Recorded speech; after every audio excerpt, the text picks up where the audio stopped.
12:20 this afternoon. New for you right now. Fall River has officially passed an ordinance which would penalize people experiencing homelessness. The ordinance focuses on encampments within Fall River, stating no one can camp, occupy a campsite, or leave belongings behind on public property. The ordinance also states anyone sleeping on public property, even if they don't have belongings with them, will also be breaking the law. It allows police to, quote, remove and destroy personal property left in encampments. Before its passage, residents made their voices heard on the proposed measure, with an overwhelming amount of residents against it.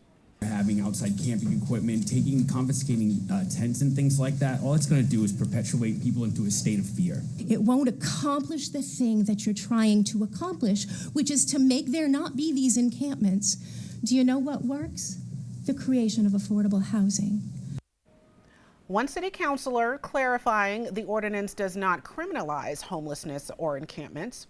Clarifying that there's nothing criminal in this ordinance, but every ordinance where you're requesting someone to make a tough decision, there has to be an enforcement mechanism or no one's going to obey it. Anyone found in violation of the ordinance now faces a $100 fine for the first violation. Each violation counts as a separate offense, and then they'll face an additional $100 each time. According to the city, the fine would not be imposed if the person is homeless, a homeless shelter is not available, meaning beds are at full capacity, and that person is willing to go to a homeless shelter. The sheriff of Bristol County Police also speaking against the ordinance Tuesday night. Homelessness.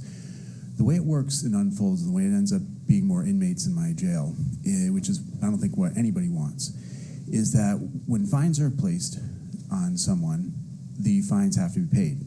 If they're not paid, the city then is going to be faced with the obligation to either enforce those.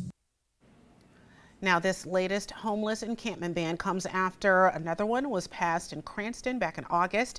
The ordinance also comes after the Supreme Court overturned lower court rulings that deemed it cruel and unusual to punish people for sleeping outside if they had nowhere else to go. The ruling only changes current law in California and 8 other Western states, but it also makes it possible to change homelessness policy in cities around the country. Now, we have reached out to Fall River's Mayor Paul Coogan for a statement on that latest ban. However, we have not yet heard back. Stay with us on your